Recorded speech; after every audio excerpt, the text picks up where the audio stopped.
Hey, everybody.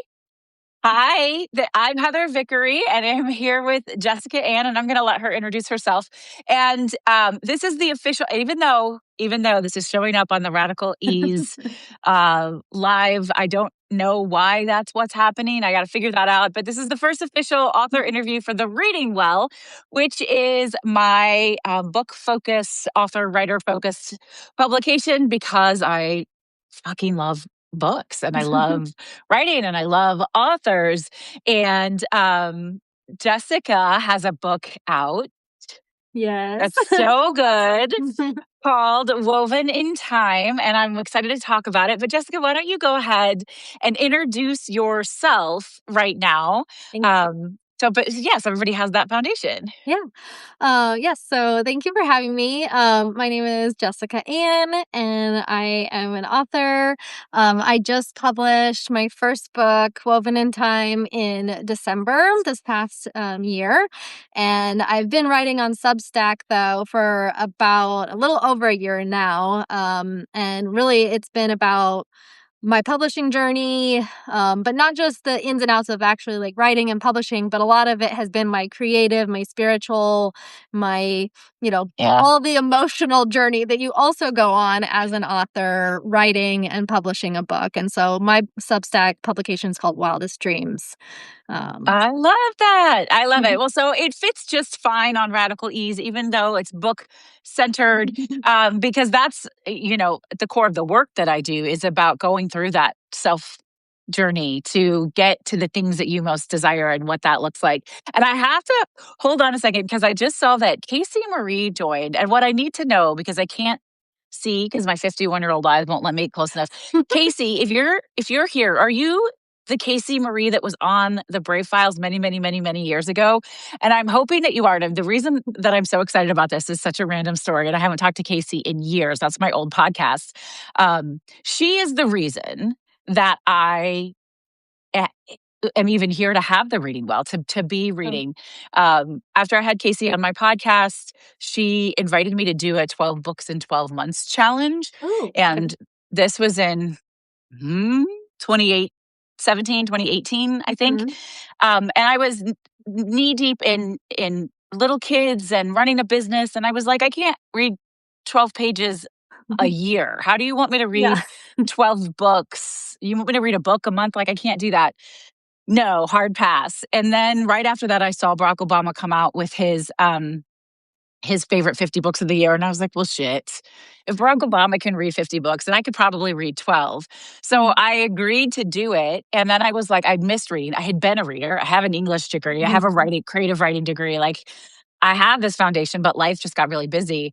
And I figured out ways to carve time, like Mhm. so if and I'm curious if you've ever been through that space as somebody who's a writer. And I was like, okay, I have to let go of some stories that keep me from picking up a book. Mhm. Like I used to say, oh, if I didn't have all day to read, if I was into a book, I couldn't put it down. I couldn't walk away. And now I read in the cracks. I read 10 minutes here, 5 minutes here, 173 books a year later. Like, I found a way to make that work, but I had to let go of a bunch of stories to do that. So anyway, Wow. I'm hoping that that's that Casey, and it makes me feel very excited. As a reader and as a writer, have you ever gone through a phase like that? Oh, absolutely. Yeah, there's been I mean, it's sad to say, but yeah, whole years probably that I went, without Decades for reading me, a yeah. book, A and decade. Yeah. I think that's part of being human. I think sometimes, things happen in your life where, yeah, like, and I do think it is sometimes it's due to, outside circumstances, but also inner, like you said, like you're telling yourself stories. And I think that's probably our biggest barrier to most things in life is how you approach it, and you have to dismantle the stories that you've told yourself, and the or lies that you've told yourself that aren't true, right? Yeah. About and I mean, and the thing is, you constantly are discovering those things too. It's like you figure something out, you get past that, and then all of a sudden you're like, oh yeah, I've been telling myself this other lie that is keeping me from, the next thing that you're going after. So yeah, Mm. I actually wrote this book back in 2020, Okay. But I'm then, gonna show the book again for those of you watching. Is it pretty? oh, yeah, and, but at the same time, I also went through, in the same year, so obviously everyone knows it was COVID too, Yeah. but I, previously used to have a nonprofit, Pay What You Can cafe. And, Oh, wow. so, yeah, I ran that for, 5 years, and then unfortunately it closed down, in Sorry. COVID, and so I found myself out of work, for about 9 months, and that's when I wrote this book, but then at the same time, I was also on my city council. I lost my council seat that year too, and went through a divorce, so I had a good long period of time where I didn't do a whole lot of anything extra. I didn't write, I didn't read, I was in honestly just like self-preservation mode of figuring out how to Yeah. be a single mom for the first time, figuring out how to support myself and my son. And I was like bare minimum. It was like I was like, I just Yeah. wanna like survive, be comfortable, and like really not think about much more than that. And Oh, and Carrie's here, and Carrie is a fan of your book. I yes, just I love Carrie and her I love work it. is amazing I do too. too. Oh my gosh. Yeah, that is that's a lot. I mean, 2020 was a lot It anyway, and was. add all this. I do feel like sometimes that happens, and when we get to the other side of it, and I didn't go through it, you did, but I feel like I can say to you, like, there must have been a reason it all needed to blow up at once. Mhm. Oh, it Do you did. feel like right? Like, so that it all just needed to get gone and muddle through all of that part to get to the other side. Yes. Um, Yeah, I have a tendency to sometimes do too much oh, and don't didn't take time for self-reflection. And so I was definitely at a point where I was, in go, go, go mode. Like I said, I was, yeah, I was had my cafe. I mhm, was running like multiple events per year because we were also a community center, like doing political work. And I really didn't sit with myself and sit in like quiet for a mhm. long time. And so COVID and honestly, like it provided me that, which, like, Everybody, it really did. Yeah. mhm. And, like, really sit with, like, what do I want? What do I want in Mhm. life? And, yeah, like, I mean, obviously, and then I did write a book, so I can't Yeah, say I I sat know. too Well, long. and we're gonna dig in on all of that, but I think it's true. There were, I mean, obviously COVID was bad and a lot of bad things Mhm, happened, but almost everyone I know appreciated the opportunity for a break and the opportunity mhm. to recalibrate a little. I mean, we seem to have gone almost all the way back to where we were, but not completely. I do think we recognized how to pause and do that reflection. And that's actually Yes. my so Radical Ease is my passion project. Sorry, the Reading Well is my passion product. Radical Ease is my business, Vickery and Co. I'm a transformation coach, right? And so Mhm, that's what we do is like what does it mean in that pause, and how do you create more of what you want and sustain it. So I mhm. love that you were able to do that. And then let's talk about the origin stories of this book, and I'll let you tell folks what the book is about. I do have some questions. I have Yes. some questions. Of course, of course. Yeah, so if people aren't familiar with my book, is about 3 women in 3 different timelines. So one is in the 2300 or one is in the 1300s England, one is in present day California, and one is in the 2300s in New Soteria, which is kind of a future dystopian country that has, formed after the United States has fallen. And each of the 3 women you're reading, separately, but, back to back. So you're learning as a reader how each of them are connected to each other. And as they're also learning how they're connected to each other across time and space. I don't know. Do you want me to read the back cover blurb, maybe? Sure, if you want to. Sure. Yeah. Yeah. Okay. Across centuries, 3 women are bound by an invisible thread, one that dares them to question everything and follow what whispers in their souls. Because it turns out we are far more magical than we ever imagined. 1307 England, Miriam, a weaver's daughter, longs for more than her impending arranged marriage. When she meets a handsome monk and begins practicing magic in a secret mystery school, she believes she has found her true path, until the Earl begins hunting heretics and her new powers may cost her life. 2017, California. Leah, an atheist fortune teller and boxed wine connoisseur, just wants peace during a brutal custody battle and debilitating migraines. But when a strange journal from the 1300s arrives addressed to her, she is drawn into a mystery that challenges everything she believes. 2307, New Soteria. Karaya, a rising marketing analyst, witnesses an impossible murder in a world where crime was supposedly eradicated. Thrust into the dark underbelly of society, she learns of disturbing government cover ups, repressed childhood memories, and her own connection to a 1,000-year-old prophecy. As fate and free will collide, Miriam, Leah, and Karaya must unravel their pasts, face their deepest fears, and embrace their power. Ultimately, they must decide, will they accept the lives written for them or risk it all and step into the unknown? Woo, I love it. I feel like that's where we always are. Are we going to take the lives set in front of us or risk it all to do what we want? So, Yep. and I mean, the magic and women's power and empowerment is all my favorite things. Carrie commented that she loves how they each have their own chapters and you Mhm, read them in threes. I love that also. I also just have to say, really appreciate that they're short chapters. mhm. Every author just needs to move into the short chapter phase. Like Yes. I read so much faster when the chapters are short. I can't really explain that mental decision Mhm. there, but everyone I know does that, right? Like I'm like, "Oh, I'll just read one more chapter. Oh, Yep. it's just a few pages. I can just read one more." But when the chapters are long, I'm like, "Ugh, all right." Um, so I love that too, but I've written a best-selling book. It's over my shoulder, but it's nonfiction. Fuck Fearless, Making the Brave Leap. I have a creative writing degree. I've thought about writing a Yeah. novel. And then I read great books and I think, I don't have the brain power for that. Like I can't, the storytelling and the plotting and the character building, and I don't know. And I don't come at me, you guys. I know that I can sit down and try and do it, and I probably will, but it feels overwhelming. And what I instantly noted with your book is almost like you've had to do all of these things 3 separate times for 3 Mhm. separate the writing style, the voice, the time and place. Um, I can't imagine how much work it was even Yeah. before you started writing the book, but to plot all of this out and to do the research, like, talk us through that a little bit. Yeah, I mean, yeah, it is a lot, so I'm not gonna lie.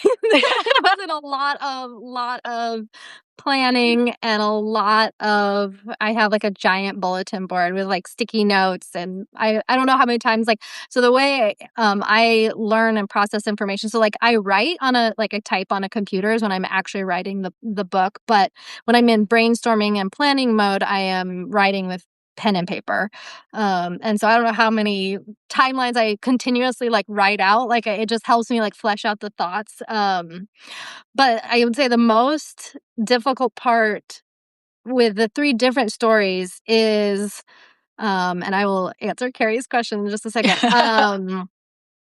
is making sure that I'm also hitting the same or similar plot points at the same time, so you're getting the same sort of Yes. rising action, the climax, the resolution, all of those plot points that are important for a good story, but I have to weave 3 stories together. Yeah, I'm like reading this and I'm thinking, "She took something that's really hard and made it way harder." Yeah. And you did it well. The payoff was there, but Well, now I have to holy do it all shit. over again for book I 2. know, I know. We'll get to there So, too. uh, Yeah. that's where I'm at right now, so it's like I have all of book 2 planned and plotted out and outlined and everything, and now I'm at the point where I'm like, "Okay, well" I'm like, "Oh, no, it's gonna take Karai too long to do this, but I need her to get there by this point because Miriam's already there," and, like, like so That is crazy. Yeah, yeah, yeah, yeah. So, um, there is a tremendous I mean, maybe you can correct me on this. Maybe not with futuristic dystopian stuff because you just get to make up whatever the fuck you want to make up, and that's Mhm. great. But especially with historical things like Yeah. Miriam, yeah, let's talk about that. What the research was like and how you, yeah. Yeah, so I would say my historical timeline is more of like an alternate history. So if people are familiar with like alternate history as a genre, is like I take real world history. So but then I add my own spin to Well, it. historical fiction, right? Like, Yeah, yes, I like get to embellish. inspired by real experiences. Yeah. Yes, yes, yes. So yeah, I did a lot of research on Gnosticism, if you're familiar, or with the Nag Hammadi library. So it's basically Christian mysticism is kind of the setting that that timeline is rooted in, and so this is real history. So in in the 300s, the Council of Nicaea was the Catholic Church at the time basically gathered everyone together, and they all agreed on what books made it into the Bible. And so then all of the books that were left over were considered heresy and to be burned and destroyed and not All to be the taught. women's stories. Yeah, so there's like the Gospel of Mary Magdalene, if people aren't Yeah. familiar with that, the Gospel of Thomas. There's a lot of, but so most of it was destroyed. But in the 1940s in Nag Hammadi, Egypt, someone unearthed these ancient texts, and so I have read most of the Nag Hammadi library, which is like 52 books. It's a huge Wow. volume of kind of alternative Christian gospels. And they really teach a different type of Christianity, which I feel like is a little bit more akin to like Buddhism, but it's a very much like an inner awakening, an inner process of spirituality. And so I wanted to base my 1300s timeline on that. And so the premise in that timeline is that there were some of these ancient texts that also got buried in this cave in England. And they end up building this monastery over the top of this cave. And the kind of the front is they're a Benedictine Catholic monastery. But below ground, they're actually a secret mystery school, which was a real thing in the 1300s. There was a lot of Christian mysticism at the time. There was a lot of interest in the esoteric, mystical side of religion and spirituality at the time. So I based secret mystery schools is what they were called, and I again have added in that they were actually practicing real magic at the time. So And why not? yes. Yeah. I love that. I think that is really cool. I am uh agnostic, not Mhm. I'm spiritual but not religious. Yep. Although I was raised Lutheran. I mean, Yeah. they said that. We never went to church or anything, but um I am fascinated by the invention of religion, and I've done a lot of research about like that, like right when we went from being nomadic peoples Hmm. to land owning, and then people started having property and people to report to them, and religion was kind of created as a way to keep people in Yeah. line. Yeah. So I'm super fascinated by all of that, and um, I'm fascinated. Like this is really interesting. I don't know that I have it in me to go back and read those texts, but I would love to You talk. can just read my Oh, books. I'll just okay, perfect. I'll just read your books because I was like, I really want to know more. And Carrie said she has so many questions. Ask your questions, Carrie. That's what we're here for. Let's hear that. Let's hear all the questions. That is super, super, super cool. I want to go back. Mhm. When did this idea plant itself in your mind? And how or did it shift from idea to this Mhm. gorgeous book? Yeah. So honestly, so I've always been someone that has had kind of stories that play throughout my head. I think a lot of like creative or imaginative type people can relate to that. But I never, so when I was a child, I also wrote a lot creatively. But I ended up putting a lot of that aside, and I had actually sadly a teacher in elementary school who told me my writing wasn't any good, and it was honestly like the last like short story I wrote, and it Bad really teacher. I know. Wasn't until, adulthood that I got more into, writing, but then a lot of it was either like nonfiction, so another future book possibly out there that I will someday publish, but I documented about 2 years of travels that myself, and my ex-husband did. We traveled all through, South America and then, the United States, staying at like different like organic farms and intentional living Cool. communities. And so, but I documented all of that and have it written down as, in book format. It needs a lot of editing, I but love a good travel log book, travel journal book. Yeah, bring it on. yeah.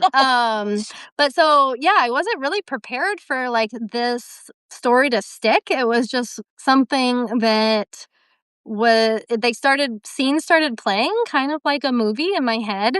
I have really like heavy visuals in my head, and like the characters just kind of started playing out these different scenes.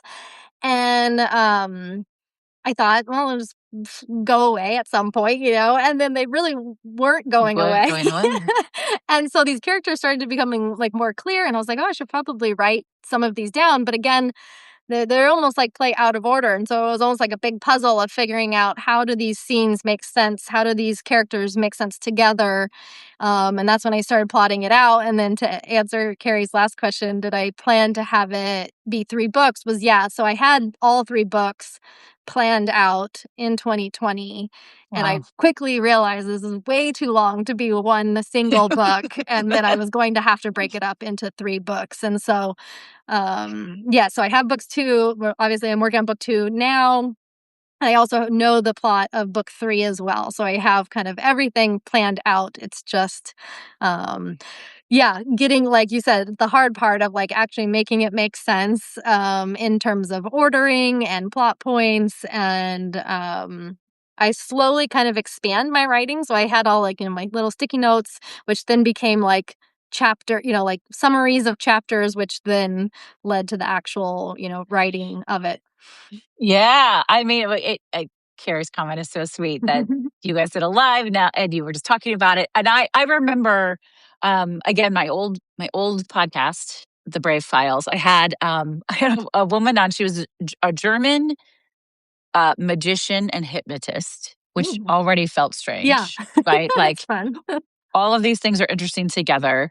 Her name was Jennifer Royal. She was a really cool lady. And I had just published my gratitude journal, my first one, Shift Your Focus. Mhm. And this ties into what Carrie just said. I remember as we were finishing our conversation, she said, Heather, I want you to know that you are a magician also, Mm. because you dreamed your book in your mind and now you hold it in your hand. And that's magic. And you can always create Mhm. magic. And I love that. I remember that all the time, and this magic, and this reminder that, yeah, like, yes, in your book, like, there's actual magic and there's Yeah. potions and there's this and that, but also quantum magic and timing, Mhm. and it does take intention and work and commitment. And we are even here right now, and because I saw a Substack note that you posted that you said, I'm committed to talking about my book at least once a day, every day for the next year, which I love that, because if we don't give it life, Yeah. it doesn't get to have a life, right? And that's how we become quantum magicians, I think, and we shift Mhm. time and space. Absolutely. Um, excuse me. Let's talk a little bit about you. You indie published this, right? Yes. Mhm. Let's talk a little bit about that. Did you think about querying, or did you always know So you wanted to indie publish? So yeah, with the publishing industry, I did look into querying. I never actually did query for agents. But if people listening aren't familiar, so like querying means you're trying to get picked up by a literary agent, which then a literary agent, once they represent you, then starts pitching your novel or book to publishing houses. So it's a long in Yes. traditional publishing, you could be querying for, a year or more. And then once you get a literary agent, it doesn't necessarily mean your book is going to get traditionally published. And then it still takes a publishing house to, look at that. And then I also crunched some of the numbers of like, what do actual traditional published new first time authors really make? And unfortunately, it's not a lot. In terms of like their advances, and then you don't own the rights to your book, and you don't have that creative control. And then I also had what going against me is, so most traditional publishers, again, it comes down to a numbers game and money for them, that they don't want to pick up a new author on a series. And so because I already knew this was going to be a trilogy, I already had that going against me because they would rather take a risk on one book, not take a risk Yeah. on a 3-book series. And then they also typically like to see first books between 80 and 100,000 words because, again, just printing costs is easier on them, which I get. It's a business decision, but my There's book, more words than that in this yeah, book. is sitting at 152,000 words. So It's a it's a big little book. bit Yeah. outside their range. I love that. Did you ever worry about how, like, there's one thing to write a book and Mhm. self-publish it, and I also self-publish. It's a whole nother thing to promote and sell a book. Like, they're Yeah, two whole different games. it really is. Yeah. And I think that just having done the first one is such an incredible, Mhm. challenging accomplishment. And then we go, oh, okay, now we want people to know this exists and to choose it and to read it. Did you ever worry, like, am I going to do all this work? And maybe this is just my worry. I'm going to do all this work and then no one's ever going to Yeah. read Oh, it. yeah, I mean, no, absolutely. I'm sure if some author doesn't think that, I don't know. Yeah, because I mean, it's not only do you do all that work, but I mean, the amount of investment in, editing, and pay, I ended up paying 2 different editors because I had a different proofreader, a cover designer. I wanted to do everything professionally. I wanted to do it right. Yeah, it Um, shows. You can tell.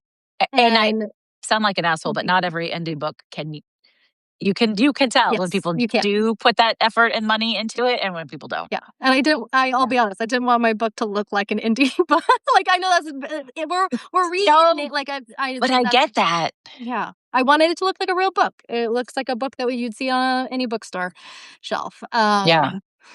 But yeah, so putting all the money, the time, the effort, and then, yeah, you hit publish, and, like, that's only half the battle because now you have to actually get people to buy it, get people to read it, get people to review it. And it's not done.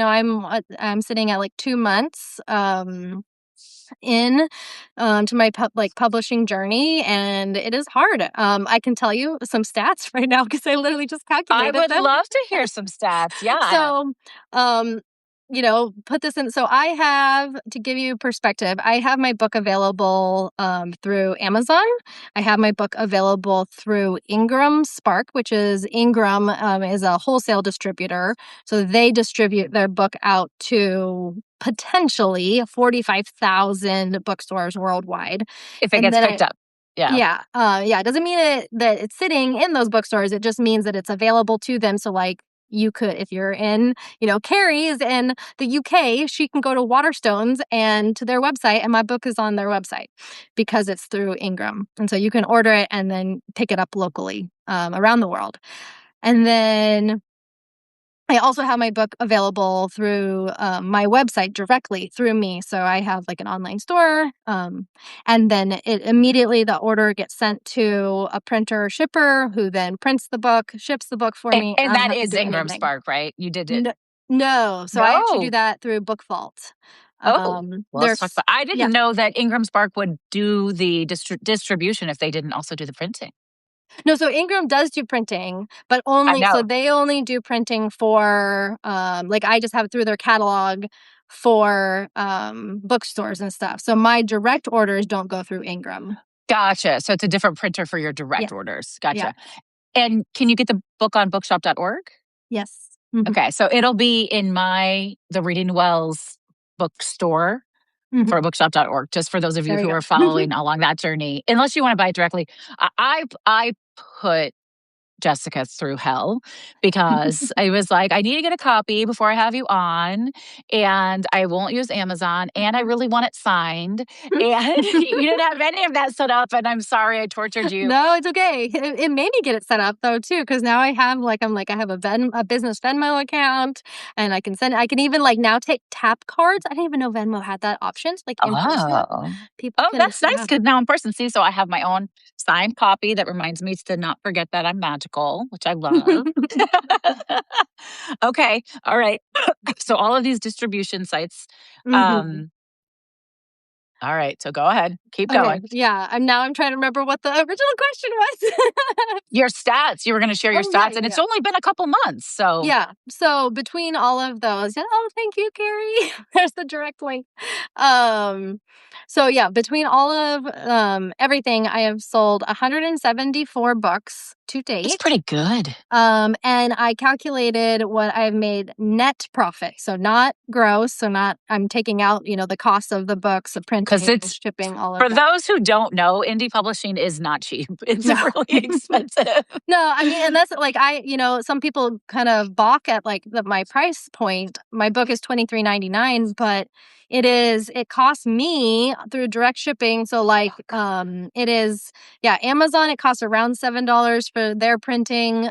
Through Book Vault, which are my direct orders, it costs $8. And through Ingram, it's $9. So that's already just the printing costs, and then Ingram and Amazon both take a cut of that. Book Vault does not, which is why I make more per sale on my direct orders than I do anywhere else. But yeah, I'm like I refuse to get paid less than someone just distributing my book. Or I refuse to get less than someone who's just printing my book. I'm the author. I'm the creative, like the whole Yes. reason this book exists. So I'm going to get the most money from my book. Good for you. And I love that transparency there. We have to pay artists. And that's what you were like, I can send you a digital copy for free. And I'm like, no, no, no. I want to support your work, but I need it signed. Like, let's Yes. figure this out. Um, Yeah. you know, But so, yeah, royalties, I'm sitting at just over, I think it was $1,559 as of for today. you. So, yeah, that's net, which I'm like, that's pretty good for a book being out, for For 2 a couple months. months. Yeah. Mm-hmm. I really think that it is. It is hard to sell the book, and I think the way you're doing it is beautiful. It reminds me, I don't know what you read for pleasure, but an author that I love is Nikki Payne, and we had her. I have a podcast um, called "Was It Chance," and I co-host that with the founder of the Broadway Podcast Network. Mm-hmm. And Nikki's work is she's a Black author who does reimaginings of like old Jane Austen things and things like that. And then we Yeah. also have Victoria Christopher Murray on.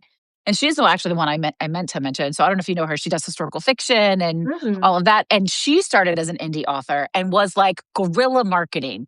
It was crazy. She had postcards made and like thousands of them. Oh my And she God. would give them to all of her friends, and they would go to bookstores and they would slide her postcard inside books that were similar to what her book was, and was like trunk full of books, going to farmers markets and going everywhere, and Mhm. just like this. And then I mean, she's now an NCAA Image Award winning Wow. author in her 70s, and she didn't start writing until she was 50. Her story's great. You guys should go listen to it on Was It Chance. But I'm thinking about all of these different creative ways Mhm. that indie authors can get their work out. What's been successful for you? Yeah. So I mean, honestly, my best advice would be like lean into what you love doing. So like and what you're good at, and like market that way, because that's going to come out the most naturally. So like I'll be honest, like Yeah. I've tried to, like I've learned Instagram and I'm getting better at making videos. Not my cup of tea. If I could just write all day long on Substack, I would do that. Yeah. Um so, but I still have a presence there, but, like my follower count is nowhere close to my subscriber count here. And it shows, because this is what I love doing. I love writing. I don't love making, videos for Instagram. But the other thing that I love talking to people. Honestly, I'm an extrovert. If I could just talk to people in person about my book all day long, I would. I've sold my book to my mechanic. I've sold my book to I've sold copies at coffee shops Yes. when I'm just sitting there drinking coffee. I start talking to someone. um, I love that. I had a fellow writer tell me once, don't go anywhere without a copy of your book. You have to be yes. able to sell your book in the moment. Like, oh, I have it here. Yep. My craziest book selling story, and I don't know how crazy it really is, but it was the wildest one for me. I have four daughters, and my third daughter went in for very minor surgery a couple of years ago. And the surgeon was this fabulous woman. And in the pre-op meeting, we're just chatting, and she's talking, oh, what do you do? And I said, oh, I'm a speaker and author, podcaster, transformation coach. And she's like, oh, do you have any books out?" I said, "Yeah, I do. I have a Mhm. book." And I told her what it is. And she was like, "Okay, I want to buy it. And when you come in for the surgery, bring me a signed copy." Oh my gosh. And she was like, "I'll go on your website right now and buy it." And I did. She bought it and I brought it back for the surgery. And that was so much fun. Like that was the embodiment of women supporting women when you hear somebody say, and I felt like while I wasn't thinking about that, when I saw your Substack note, that's that same motivation. Like I see somebody working really hard to put themselves in their work out here. The least I could do is help amplify that work and Mhm. support that work. And I love Yeah, that. that is Yeah. awesome. Yeah. Yeah. That's really cool. So how far into the writing phase are you for book 2? So I'm still in, like I said, I am in the plotting out, making sure everything makes sense. I've also like gone back, like I have a master timeline too of Makes sense. literally everything from, which is crazy, like, 2000 BC or like, three, like to the 2300s. It's insane. Um, because again, like another part of my book alludes to this like idea that, because I also like playing with the idea of, so there's like the hinting of like in the Garden of Eden, the idea that like the serpent wasn't actually bad and that like and what does it actually mean? So in my book there's like a magical chest that's made from like the tree of life. And so I have like Love that. literally I'm like tracking this like chest and the keys to the chest over like 4,000 years to make sure it makes sense and I have everything lined up. But yeah, so like I'm hoping that I will be done with all of that this week and I can actually start, typing and working on chapters like, this week or next week. So I once I love get to that. writing, I'm pretty fast. I wrote the last one in within 6 months. The actual Wow. part. But you can't be a pantser with this No, story. Like definitely not. I am a pantser. I am a just sit down and see what emerges. But there is a not possible to do with what you have created here. I think that's so cool.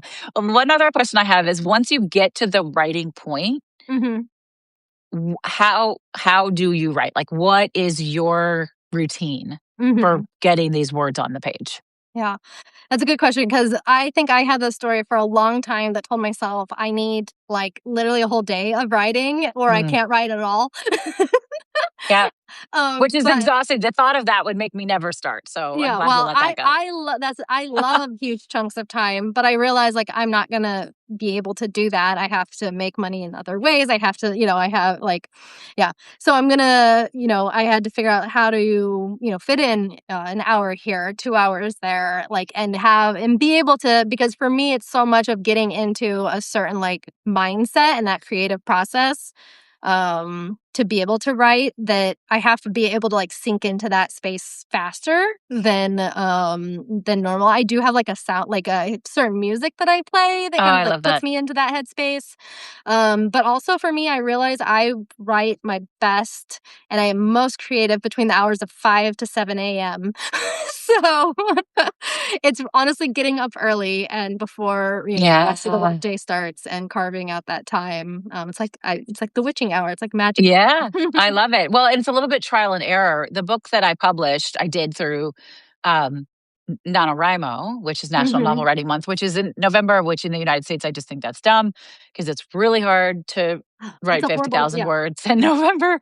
Um, and I am not a morning person, like for real, not a morning person, but it was the same for me. It needed to be the first thing I did. Mhm. And I have little kids and I run a business. And so it was the same thing. I was up at, I think, 5:30 or 6 and I would write for an hour. Yeah. That would be the time. And if I didn't do it then, it just didn't get done. Yeah. Like every excuse under the sun. And then I'm tired of my energy, my brain won't focus, like all of these things were happening. Mhm. So I love that.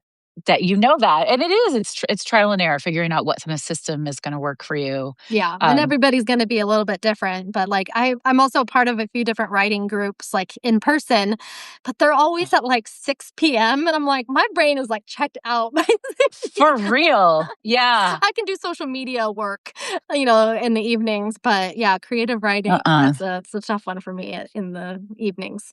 I feel that deeply and completely. Well, Carrie, do you have any more questions? You said you had a lot of questions before we let Jessica go back. I actually should, is it Jessica or is it Jessica Ann? I know that's your publisher name, but Yeah, so, yeah, my author name is Jessica Ann. I actually go by Jess, but, Jess. Okay.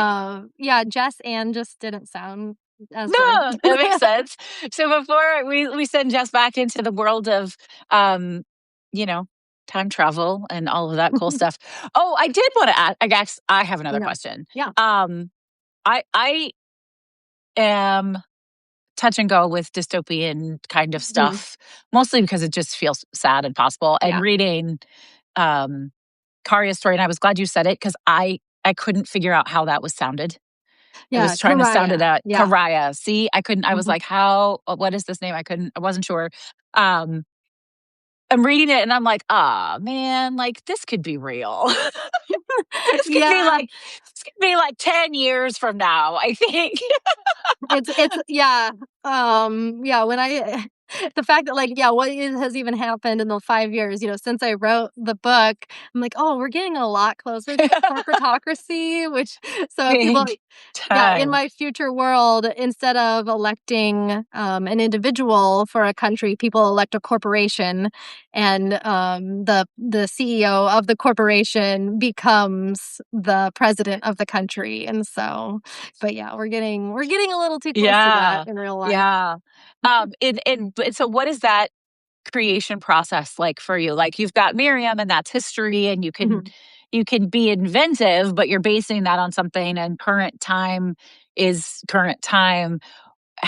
What is your invention process like for something Yeah. that you're making up? Yeah, it's a lot of world building too, because yeah. So I mean, I essentially did start was like I had a whole timeline of the history that happened between now and 2307 when it takes place, That's wild. in terms of world building up until that point. But like that is my personal love. Probably I love reading dystopian. Actually, I grew up reading Brave New World It and just hurts me. 1984 and Fahrenheit 451, Yeah. like, that Yeah. was my Me too. teenage years, um, and if anyone has read Brave New World by Aldous Huxley, you probably are seeing some of the similarities in the world that I, built because in Brave New World, instead of having an oppressive, like overtly oppressive society, the world that Huxley builds is a world where everything is honestly comfortable and people are encouraged to indulge in life's, comforts and things like that. And so that's the same sort because that's how people are most easily controlled is if they're happy, if they're distracted, Yep. then you can, people don't Yeah. question. And I was so instantly freaked out and intrigued, and I could see how it happened by this whole idea of thinking a thought in your mind, and then some sort of like AI server gives you basically a virtual Xanax directly into your yep. brain. And I was like, oh, they could do that. I really think they could do that. Like that's but you're right. You feel like if you're easy and you're comfortable and you're happy and your needs that you recognize that you have are Mhm. met, you don't question. Yeah. Most people don't question. Yeah. So, yeah, Um, and my character and she, most of her life she didn't, question either, but she kinda gets thrust into a world where she's cut off from her neurocredits, and so she doesn't have those feel-good chemicals, and she has to, experience real life, yeah, experience the highs and lows, experience, having real emotions for the first time. yeah, it's great. It's really a great book. Uh, your writing style is fantastic. I instantly loved it. I'm super grateful for those short chapters. It's gonna get me through this nearly 500-page book so much There we go. easier. Yeah, well, that's the thing, Um, it's a page turner, you just keeps like, "Oh, one 5-page chapter, I can do another one, right?" Exactly, exactly, and I'm excited for you. I'm gonna put the book Woven in Time in my bookshop.org bookshop, the Reading Well bookshop, which is linked all over my stuff. But the link is in here also directly to Jess's page. Thank you, Carrie, for that. I'm excited for you. If there's anything else I can do to support you and help you spread this word, let me know. But I can't wait for the next book. Yep. Thank you so much. This was such Awesome. a great conversation. I really love talking to you, and you can just tell your enthusiasm and joy really does, shine, even though we're, miles apart. We're Yeah. not actually that far Where apart. We're only about 5 hours, I think. where are you? I'm in St. Louis. Okay, yeah, Chicago. Not too Yep. bad. Not too far. Well, if you ever end up Chicago, let me know I and will. we can grab a coffee or a wine or whatever sounds good to you. Both And we can sound talk good. about books. That all sounds good. Yeah, excellent. All right, Jess, thank you so much. Congratulations on this beautiful book Thank and you. this incredible accomplishment. Everybody get your copy of Woven in Time by Jessica Ann. Thank All you right. so much. Thank All right. you. Thank you, everyone. Bye. Folks, this is Heather Vickery with the Reading Well. If you're not already subscribed to the Reading Well, go subscribe because I read a lot and I love to share and talk about it. And we're going to have a lot more authors on. So take care, everybody. Thanks. Bye. Bye.